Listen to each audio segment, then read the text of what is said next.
I definitely struggled heavily. There's a lot of doubt about like, does it really matter? Or even deeper than that, my life, does it really matter? What's your why? It can be hard to investigate that, and a lot of things might arise, but that's going to give you clarity on why you're doing what you're doing, and it'll help strengthen your motivation to do what you need to do, to live your best life. And I think for me, when I thought about nursing, it was like a pathway to the things that I thought were most important in healthcare, that need to happen in healthcare. Welcome to the EthnoMed Podcast. I'm Dr. Duncan Reed, a provider at Harborview's International Medicine Clinic and medical director of EthnoMed. On today's episode for the Provider Pulse series, we continue to explore the human stories behind healthcare professionals. Today, we hear from Brandon Gim, a registered nurse whose path to medicine wasn't linear, and whose reflections will resonate with anyone wondering what it really means to find your why. Brandon grew up in a Korean immigrant family in the South Sound, navigating high academic expectations, but along the way, he began asking deeper questions about purpose, success, and what it means to care. In this conversation, we talk about the importance of holding space and reflecting, the power of mentorship, and how discomfort, rather than certainty, often signals that you're growing in the right direction. Whether you're a pre-health student, a medical trainee, or simply curious about the human side of medicine, Brandon's story reminds us that purpose isn't found all at once. It's built slowly through reflection, vulnerability, and connection. Yeah, testing. My name's Brandon Gim. I am currently a grant-funded nurse working on process improvement projects here with the Cultural Mediator Program, or the Community House Calls program. This is a program that serves folks of different ethnic backgrounds, different cultural backgrounds. We serve 9 different languages, and we support patients who have medical and social complexity with navigating healthcare, kind of like a community health worker. Some care coordination, cultural mediation, so making sure care is culturally aligned and makes sense for folks. And sometimes some unique situations like involving end of life or understanding diagnoses or navigating healthcare system differences, which can be pretty different for folks around the world, and even adjusting to like Western American society. So things like this, very important stuff, very important program. And I think we'll get into this, but then you're trained as an RN. Where were you working before? Yeah. Previous to this, I was working as a bedside nurse in an acute care unit over at UW Montlake, and I was there for about 3 years. Wow. Okay. I think we'll learn more about how you ended up in this unique position. Can you just start off and just tell me where you're from? Yeah, so I grew up in the Salish Sea region, Federal Way. I went to a bunch of different schools growing up because both of my mom and dad really valued education and tried to put us through the best programs. My parents are immigrants from Korea, and I think they got here like in '96, and they came to California first and then ended up coming to Washington. So that's kind of my upbringing here. I've been here my whole life. Only been to Korea twice, actually. So you grew up on this southern region, the King County. Yeah, bordering Pierce County and King County is kind of where I grew up. Your parents immigrated from Korea a few years before you were born? Yeah, my dad, he had to do school again because they didn't accept his degree in the U.S. for whatever reason. So he had to do college again, like community college, and then he actually did try to do medical school, but it was challenging because of language and other things, and he ended up studying optometry, and he is still practicing as an optometrist. What did he do back in Korea? His college major was philosophy. Yeah. So it was really a big change, and then he had to start from scratch and yes, push through. And how about your mom? She was like a Learning Institute director. I guess I haven't asked her too much about this, but in Korea, that's what she used to do, and then she kind of changed it up for her marriage and then to prioritize taking care of her kids, me and my sister. So big changes for her as well. You said that your parents were prioritizing education a lot, and that was a reason that you were moving. What did that look like growing up? We just went to gifted programs, stuff like that. I'm not sure how valuable prioritizing that aspect of education was because education is very broad and very complex. And there's things that I wish I would have learned while growing up that weren't necessarily prioritized. What kind of things were those that you would have wished that you had learned when you were younger? I think one thing that immigrants can have problems with is, in my experience, like healthy relationship building, emotional regulation. Like to this day, there's some things that I have difficult time talking to my parents about. There's like a trust that's not there. And then one thing is I feel like their interest in my education or even in my development came from their own paradigm and not necessarily like supporting me to be my best person of who I thought I wanted to be and how I wanted to live, but how they thought I should live and how they thought I should be. And so that can create a disconnect in having authentic conversations when they aren't able to fully hear you out because of certain perceptions or paradigms that they're coming from. Well, thanks for sharing that. And I think a lot of people can relate to having difficult, authentic conversations with their parents, I think regardless of culture, probably. Sure. But then you're highlighting this cultural aspect, which is just this whole nother layer on things. When you talk about their educational paradigm, are there any specific things that stick out to you when you're growing up? I guess like emphasis on school-based education versus some experience-based education, and then school as a means to a stable economic situation. So, of course, knowledge is valued by my parents and myself as well, but I think maybe certain knowledges were valued more. How do you recall school? Was it something that was a source of pleasure or fun for you? Until middle school, I loved school. I loved learning. It was very enjoyable. But I think once I felt like when I started to find myself questioning my parents' direction when it came to my education or my life, or finding gaps in their plan for me, whether like existential or otherwise, I think it became increasingly challenging to be embodied in their direction for my education. Yeah. Was there a big rupture that happened then between what they were hoping for you and the path that you were seeing for yourself? Yeah. So my dad definitely gave me some history books, like Howard Zinn's The People's History of the U.S. And when I read that, I was like, what? I don't know. I questioned a lot of things. And I think there was a lack of follow-up, like a lack of holding space and debriefing on like, oh, wow, you read some like really traumatic history there. How can we synthesize this knowledge so you can process what you're going through? There was like a lack of that. Just like here you go. This is important, and it was. And then I think also my parents had really emphasized like intelligence and, oh, you're smart and this is a defining trait for you. But I think especially as you grow older, you find that is not necessarily a unique defining feature. Like there's a lot of other brilliant individuals out there. I think it's telling that he gave you that book in particular, right? It's a People's History of the United States by Howard Zinn. Yeah.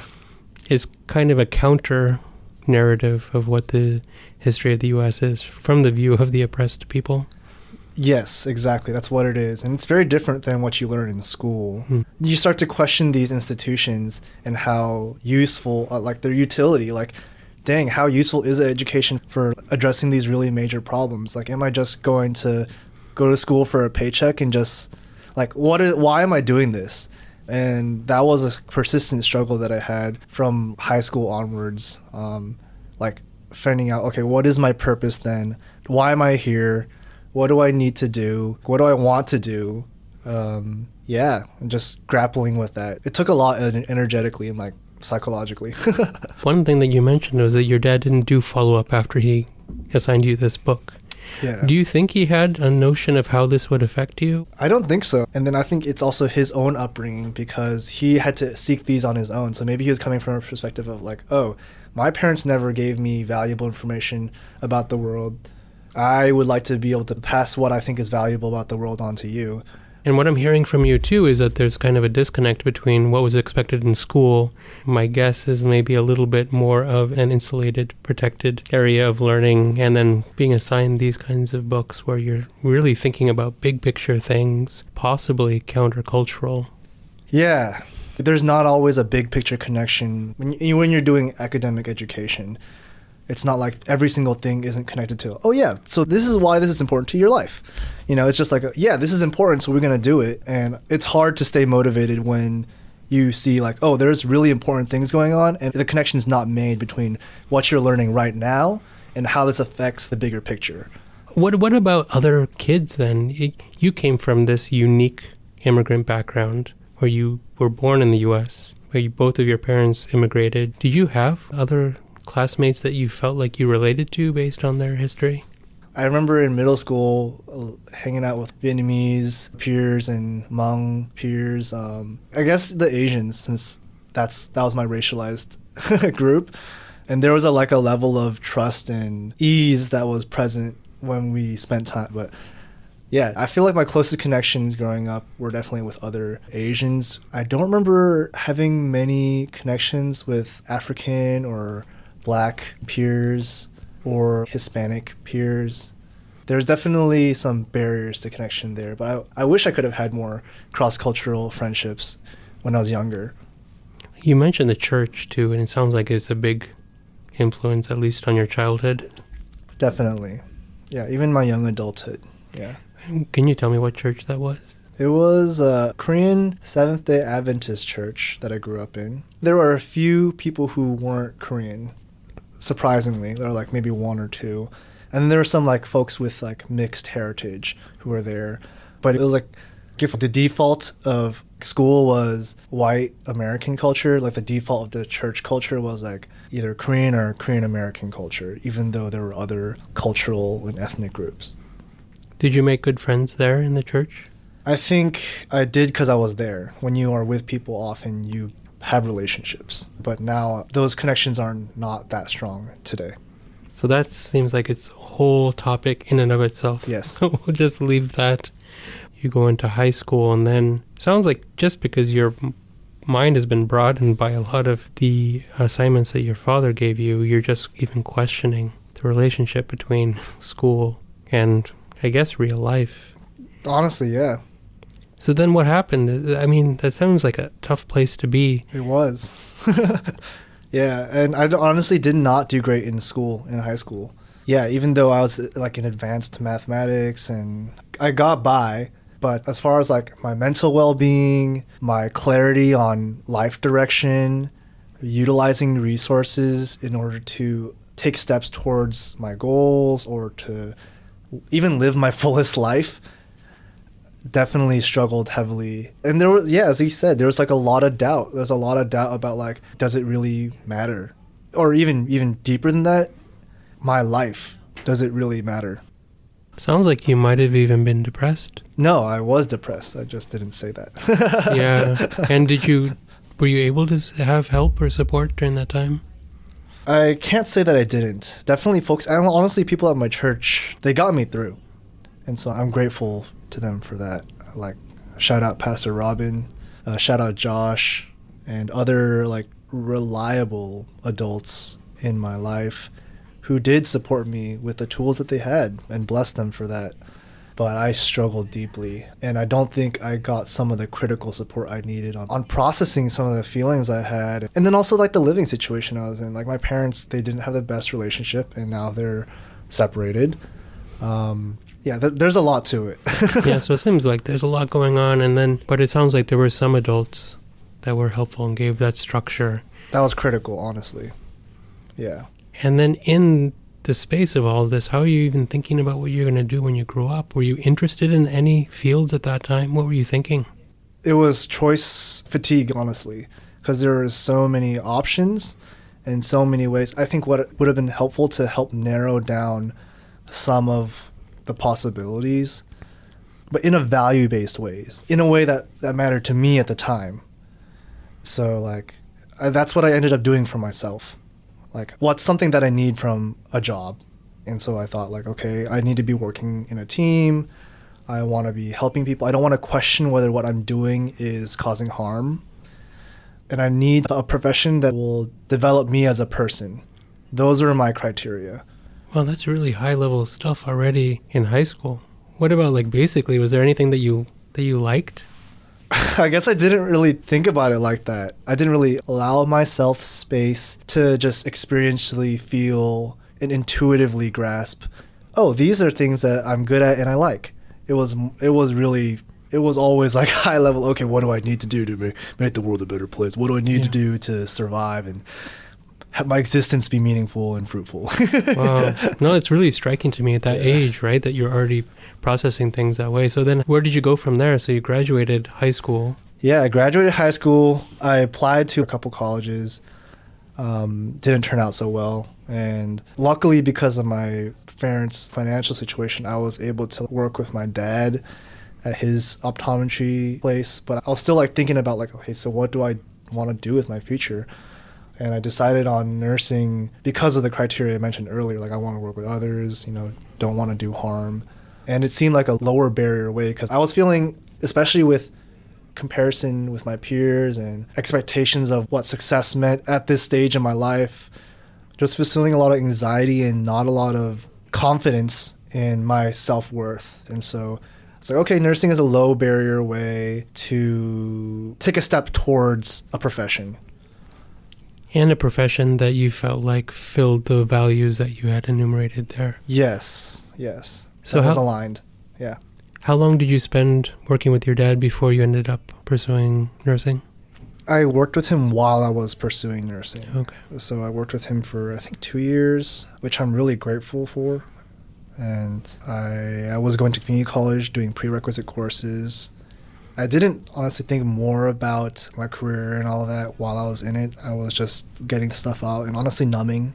Right. And honestly spending a lot of times playing video games, but not necessarily a lot of time like processing my emotions and critically thinking. I think a lot of what you're saying is a lot of people are going through. Yeah. And I think you're mentioning the real stuff. And it sounds like, were you even enjoying any of community college, or was it just another thing to get through? I think the way I was receiving that experience was just another thing to get through. My mental health wasn't that great. And I got by. And when I was accepted to nursing school at CLU and I went there, I actually struggled there as well during school. Even though like grade-wise, I did just fine. I did great, actually. No problem. But mentally, I was still struggling a lot. Were you excited when you got accepted? I was happy and I felt validated. I felt like, yeah. Because you've been working hard towards it. I had been working towards it, yes. Yeah. Making progress. Oh, and also between getting accepted to nursing school and working with my dad, I started working as a nursing assistant, a CNA. I worked at like a skilled nursing facility. That's some really hard work. Definitely, that's reality for a lot of folks. And it didn't dissuade me from going into nursing, but I did know that I could not do that kind of work sustainably. And I think for me, when I thought about nursing, it was not a stepping stone, but a pathway to the things that I thought were most important in healthcare that need to happen in healthcare, which is like preventative upstream intervention, which led me to the work I'm doing today. I think the thing I enjoyed the most from nursing school was my population health internship. A lot of people did not have a good experience with that, and they didn't like it, and it wasn't really helpful for them. But also, I think my goals in healthcare were different from a lot of my peers because they knew what they wanted. They're like, okay, I'm going to go work in the hospital, and I know what nurses do, and that's what I want. But I had some experience with being in the hospital. I did this program called Cope Health Scholars, where you get to be a volunteer and you help restock, like you do vitals and clean, things like that. But you get exposure to folks working in the healthcare profession and also physical access to those spaces. And I honestly really did not like it. I did not like it, and I knew that that's not what I wanted to do. And a lot of my peers, they knew that what it was and knew that that's what they wanted. And I just knew that that's not what I wanted. And that was a dilemma that I regularly faced because I knew that what my values were for what healthcare needs wasn't what was happening in the hospital. Can you tell me about that population health internship? Yeah. I worked with Neighbor Care. I worked with the housing and homeless outreach team, and I was mostly stationed in a permanent supportive housing setting. And so I worked with a preceptor, which, shout out Jeremy, I'm still friends with him today. That role also does not have that much structure. And then because of the characteristics of the population, a lot of uncertainty and unpredictability as well. And if you are someone who like really needs outcomes to be able to like feel like you're doing a good job, that can be a challenging job because there's so many factors going into these people's health outcomes, and there's only so much you have control over. But what I really enjoyed about that position was the person-centered approach that I felt like was happening there versus like the very prescriptive way of treating people that happened in the hospital. We still provided like direct care for folks. Wound care was something that happened regularly. And we had a lot of conversations, some I would say critical conversations between each other because there was space for that, like with my preceptor and also with the patients that we were working with or the clients we were working with about their substance use, like their mental health, their health, what they thought of it.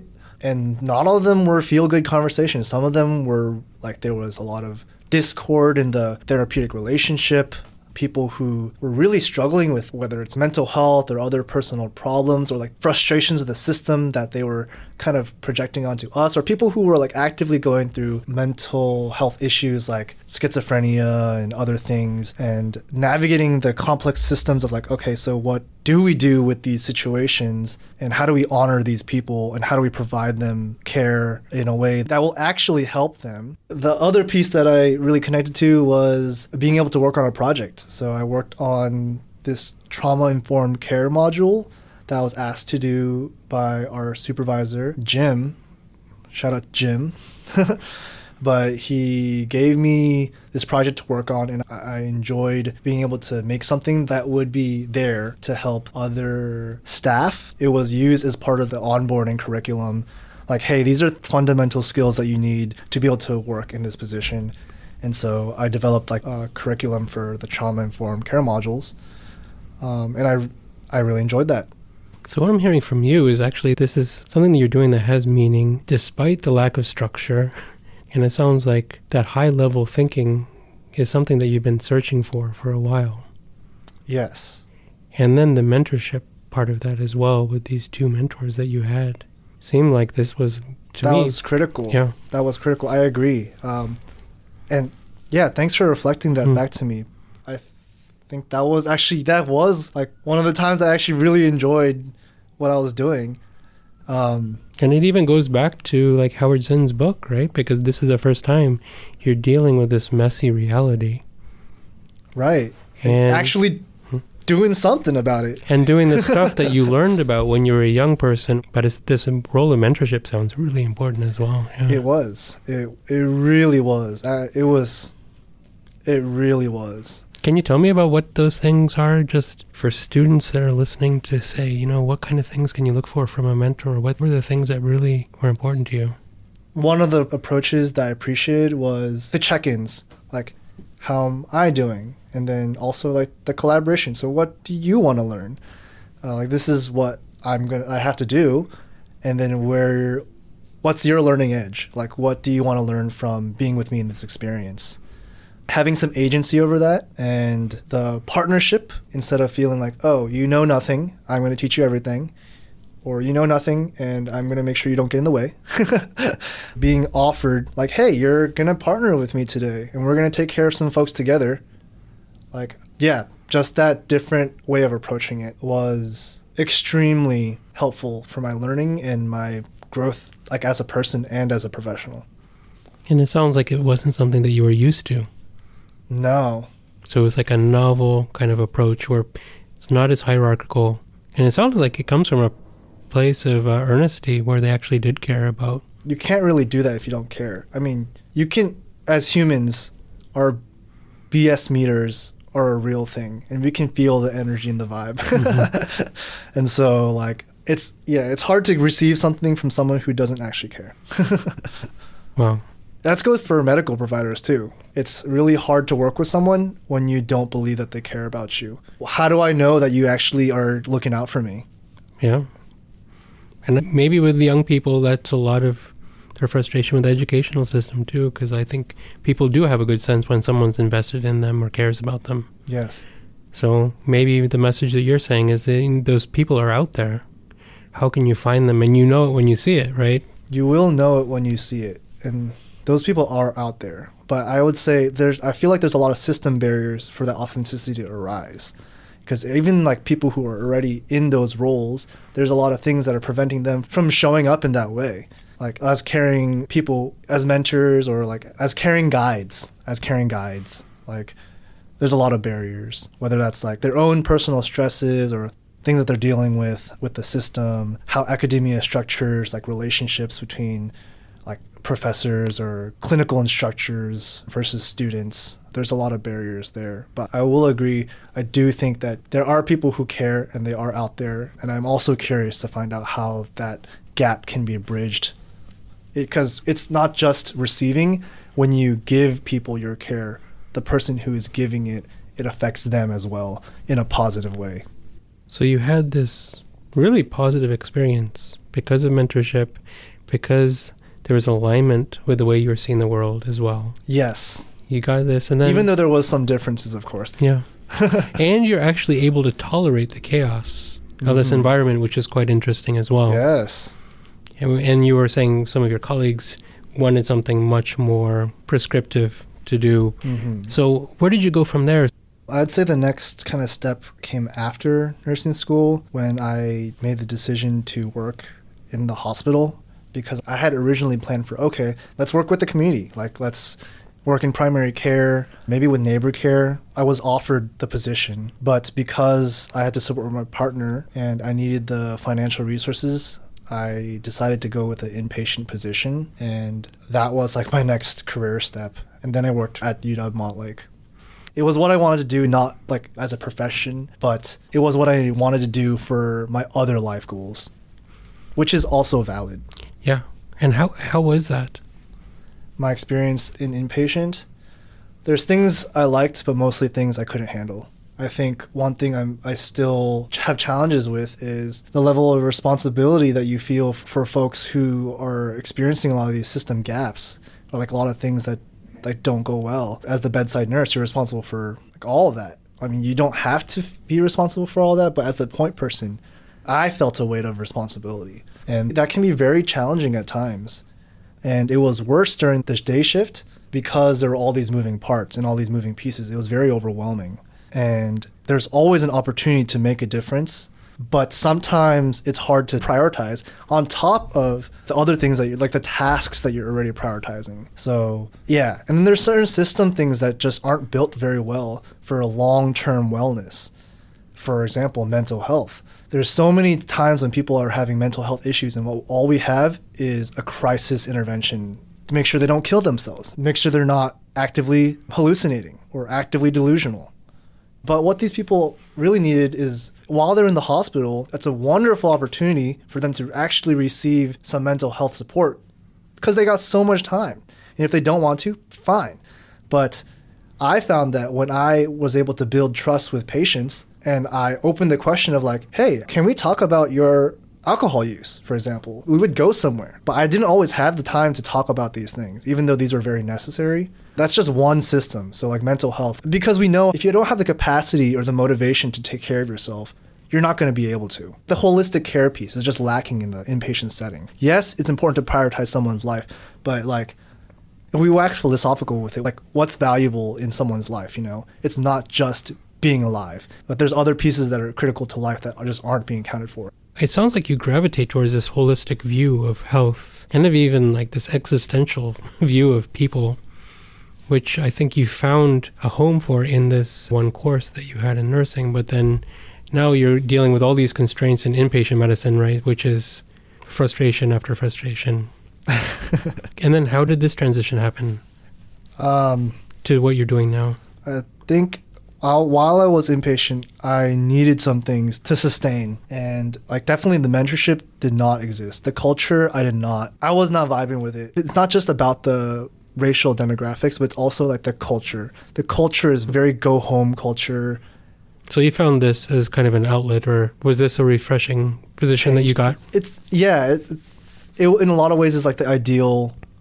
It was what I was looking for. And I think the transition only happened because I actually worked on a project completely on my own time during my inpatient stint, I guess. I had joined our unit practice council. I'm glad that exists. And being part of the unit practice council, you're also asked to join the local practice council occasionally, which is like a broader body that was focused on acute care nursing in the hospital. And at the meeting, I just brought up some concerns I already had about incompetency in skin assessment for folks who had more melanin, because that's not something that's taught in nursing school. And then taking care of people who have more melanin in their skin, it's like there's differences. And voicing that concern, I was encouraged to look into it. I was like, okay, I feel like some things could shake. And so I did a project where I looked up what was the current evidence for accurately assessing skin with more pigment, and actually was able to advocate for some changes to be made.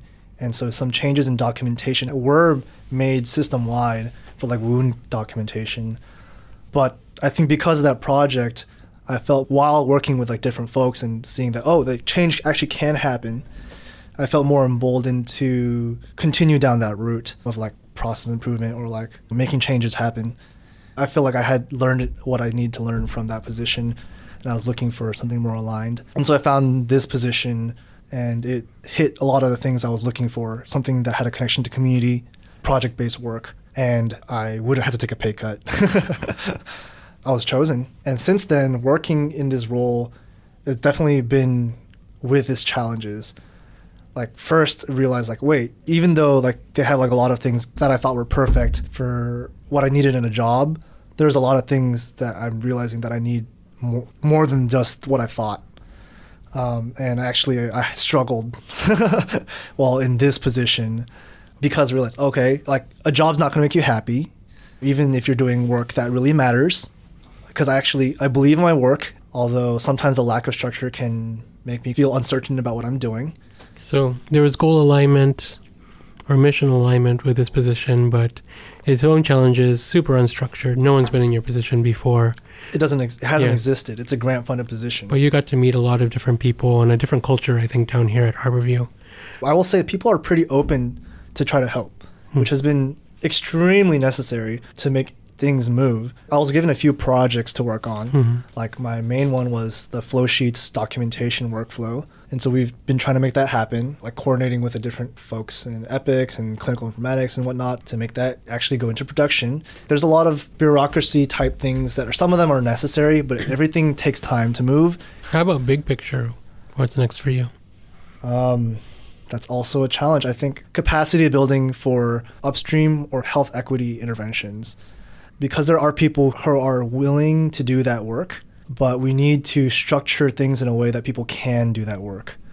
So I think that's my goal, whether now or 20 years down is going to be for that. And right now I'm realizing that data is a big deal because funding is a big deal. And then making funding decisions, it's complicated, and making it simple is important. And making it simple oftentimes requires looking at things that are comparable. And numbers can be something that people can rely on to make those comparisons. Looking back, do you feel like your RN degree gave you the tools to find a job that you find meaningful? Yes. I would say it's not been easy, and there's been a lot that I've had to navigate. I've had to make my own path in a way, and I'm still going to have to make my own path. But I think the degree made a huge difference in my opportunities and the skills that I was able to develop from that role. Like, I did learn so much from my inpatient stint. I learned a lot. There's things I regret, but I don't regret everything. I think that's one of the key things for these students who are thinking about pre-health, is that any of these degrees isn't one thing. It's not one job. No. Even if it trains you for a particular job, maybe like inpatient RN, for example, but there's all these other things you can do with it. It requires potentially more effort, more self-starting to do, but those opportunities exist. And it sounds like having a degree, whatever it is, can help you on that way to finding what you want to do. Help is even maybe not as strong a word as I would use. I feel like it's critical, because otherwise people aren't even going to listen to you. You have to be, in some way, have some authority or legitimacy within these systems in order for you to make the changes that you think are important, or that are important. What would you tell someone from the pre-med program at UW who's in the MAPS program? What's your why? It can be hard to investigate that, and a lot of things might arise, but that's going to help you not just pursue things, because it's going to give you clarity on why you're doing what you're doing, and it'll help strengthen your motivation to do what you need to do, to live your best life. And I don't know what your values are, but I would assume if you're trying to go into medical school, it will be making the world a better place or helping people directly. And so it will motivate you to be able to better pursue that value and that goal. So knowing why you're around, like on an existential level, what your purpose is in this life. You don't have to know the answer, but spending time or having a space created for that, I think is essential. Because then you're never going to really stop thinking about it, but it will give you some direction on where you need to do next. And there's not really a wrong thing to do. One, things that give you more capacity to have a good life, no lie, money does help. And so being able to have a career that you are able to have financial stability and support yourself is a big deal. And something where you feel like isn't killing you. Yeah. And then you can continue to think about like what you want to do with your life. I think so many of the points that you mentioned will resonate with so many people, because I think a lot of what you are struggling with potentially at a younger age than a lot of people do are the big questions, right? It's the why. And I think you're right, those questions never go away. And every day that anyone's alive, I think they percolate into your mind. Right. And when you're older and when things come up, honestly, it's better to think about it earlier than later. Sometimes habits and like structure can be a very strong influencing factor. And sometimes they can kind of mask some of your needs because you're used to doing things a certain way. But when those break, and they will, for life or because the systems don't work perfectly, you'll need to rely on your why to help you be resilient. So I think it's important to be thinking about these earlier, but you do also need some support. It can't just be you. It should be in conversation with trusted adults or peers, even just some people who can hold space for this sort of thought. And hopefully you're able to hold this space for other people as well. Well, thank you again for all your time. What questions do you have for me? I'm just appreciative of like you holding space and asking these questions. I guess what I'm curious about is what you think about. If you were to answer that question yourself, like what would you tell another young person today who is thinking about going into the medical profession or like health profession? What would you tell them? What do you feel like is important for them to know? Well, I think I would even step back, because I think I was a similar kid to you, where I was faced with these big questions, and I think maybe my parents exposed me to these big questions, which triggered kind of existential thoughts. And I would tell that person, like what you said, is the why. I think the questions that you're asking are the correct questions. And the reason they feel overwhelming is because I think they are overwhelming. And I think human society for millennia have been struggling with exactly those questions. And that's why it feels that way. And I think if you're feeling this way, a lot of other people are. At least the students I have with me, I tell them, first of all, if you look at all these super, successful in quotations, right, people today, they're all in jobs that didn't exist 20 years ago. And I tell them also that there's probably a perfect job for you that meets all of your needs and all of your goals and everything, and you've probably never heard about it, and you probably never will. So I think one of the best things you can do is just explore and see what else is out there. Yeah. I just didn't have a good sense of what possibilities they were, and then you start talking to people. And like you said, the degree is essential as a starting point to actually do what you want to do. Yeah. So that's what I would tell a younger version of myself. I'm like, the reason you feel overwhelmed by these questions is because they're actually the questions. And I think you get caught up with trying to avoid the real questions. And I think so much of work and school focuses so much energy on protecting you from what the actual question is, which is the why. Like, why?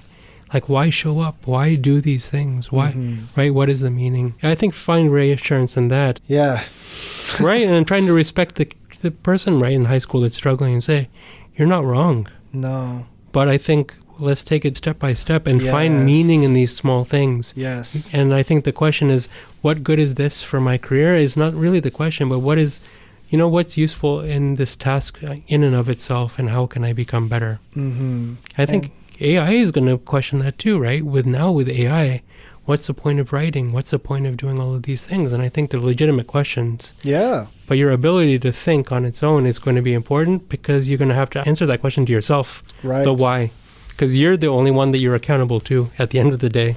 just be honest and just say, right? It can be really hard depending on your upbringing. Another thing I'd like to say is coming up, like this discomfort is really challenging, but I would encourage folks to consider discomfort as an opportunity. Oh, there's some tension here. It's like a harmony or like a movie. The tension is needed to come to a resolution. You can't have an enjoyable movie without some tension or conflict building up. So it's like, oh, okay, yeah, this is coming up. If it doesn't feel that great, it feels uncomfortable. What is this helping me to see? What problem, like what story, like what is this addressing? And then when you come out on the other side, or even if you are in it the whole time, like it's going to help you get somewhere that's closer, that's aligned with like who you are and what you need, and honestly what the world needs too. I think this is the role of having these interviews with people like you, because I think what happens is when someone shadows you, for example, I think they get a very sanitized version of what your career is like, how you ended up where you are, right? You get to, and it's the same as like when you see someone's life on social media, you get to curate what it is. Yeah. So you hide all the challenges, you hide all the mistakes, you hide all of the things that I think actually were probably the most important in your self-formation. And you create this version of yourself that is not really true. So then I find it not very helpful for when young students come and had the typical shadowing experience, because you get a very sanitized version, which I think is devoid of the meaning and the challenge of what finding a career is about. Yeah. Going to shadowing, I do feel like one thing that was critical in my experience to actually growing from it is the debriefing. Like the space created to actually talk about, so how was your experience and what did you think? And then also taking time for those messiness to come up, like having space for you to share how was your experience. Like, oh, actually this one conversation with that patient was really challenging, and this is what was challenging about it. What did you think? And having that conversation and navigating that, I think that's the learning edge when it comes to shadowing, because otherwise you're not really critically thinking, you're just observing. But if you don't have a container for which to put some of those observations, you're not really going to retain. I think that's a great point, and I try to do that, but it's interesting that even you feel vulnerable as the physician in those settings. And you say, what do you think? And then some of the students will be like, well, it didn't seem like it went that well, right? And I think it's challenging from the part of the health professional, because you need to make yourself vulnerable and then to reassess how you did it. Yeah. And you're like, wow, and you have to take accountability. And I think that's very challenging, especially when you're with someone who is so much your junior, to realize, what they said is actually a valid point. Yeah. And I could have done better, but I think that's hard. And I think that's a great point. Maybe that's something I can talk about with other providers, because it is really the debrief. Seeing medicine is just the tip of the iceberg, isn't it? Really, because it can be challenging for sure. But I would say that doesn't that make you a better provider? When you get feedback, just because they don't have the medicine knowledge that you have in your experience with that doesn't mean that their lived experience or other things that they're coming from isn't actually extremely valuable to you as a professional. I completely agree. Yeah. But I think it can be hard. Yeah. And I think the reason we have all of these formalities and we have all of these systems in place to avoid exactly those kinds of uncomfortable situations that are actually the learning situations. Right. So I think it's a great point. Yeah. And I think I wasn't thinking about it correctly, because I do try, some students listening might correct me, but I do try to talk to people at the end and understand how they saw things as well. Yeah. But I think you're right on. That's exactly the important thing. Yeah, that's the learning edge, I think. Yeah, but I think the other point too is, like you were saying, well, doesn't that make you a better provider to get this feedback? Yeah, and it's hard. It is and hard. It feels uncomfortable and makes you feel vulnerable. But then I think that's the point you're getting at, is that all of the things that are meaningful in your career or figuring out what you want to do are not easy.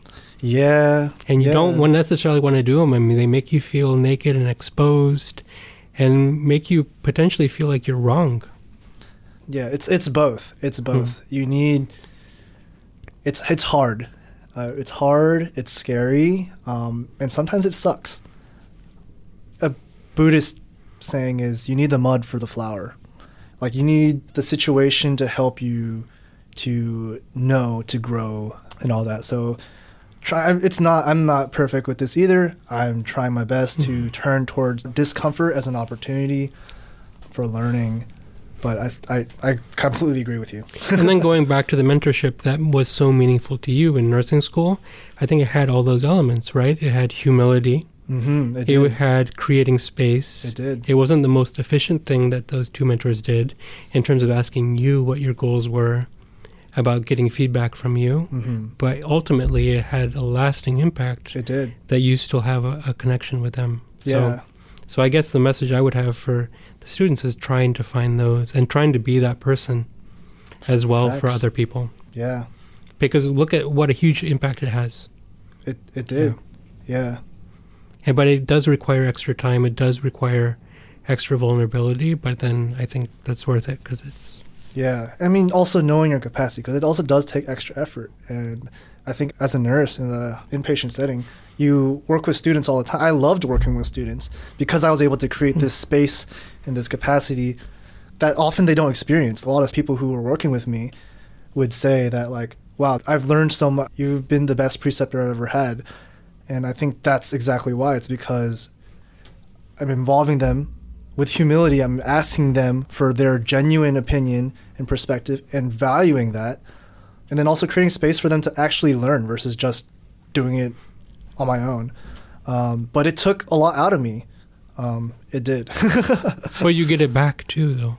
I did. I did. And I think one thing is, how can we create this, how can we facilitate the space for these things to happen? Because ultimately, I'd say that this investment would create better providers, better healthcare professionals, and also a better system where, especially in an academic institution where we're focused on teaching health professionals, like having more learning, just more effective learning. So. Yeah. Well, and I think the goal of these interviews was just to be the first step in that. And I think what we can offer is just an honest take on things. Right. As we perceive it. Yeah. Okay. Well, thanks so much. Yeah, likewise. Yeah. Thank you for listening to this episode of the Provider Pulse series on the EthnoMed Podcast. Listening to Brandon Gim, I'm reminded that each person has a unique path to medicine. The journey winds through questions of identity, purpose, and belonging, and through moments of doubt that can feel uncomfortable, but are often where real learning begins. Brandon's story shows that mentorship and meaning come from the same place, from people who make space for honesty, curiosity, and growth. For those of you preparing for a career in healthcare, remember that finding your why isn't a single discovery, it's a practice. Each patient, each challenge, each relationship helps shape it a little more. Thank you, Brandon, for sharing your insight and your openness. If you enjoyed this conversation, please share it with a colleague or friend and subscribe so you don't miss future episodes, where we explore the hidden stories that shape our medical community. Be sure to visit our website at ethnomed.org for additional resources. Also follow us on YouTube and Instagram at EthnoMedUW and on LinkedIn. Do you have comments or suggestions about future guests? We would love to hear from you at ethnomeduw@uw.edu. Thank you and see you at our next episode.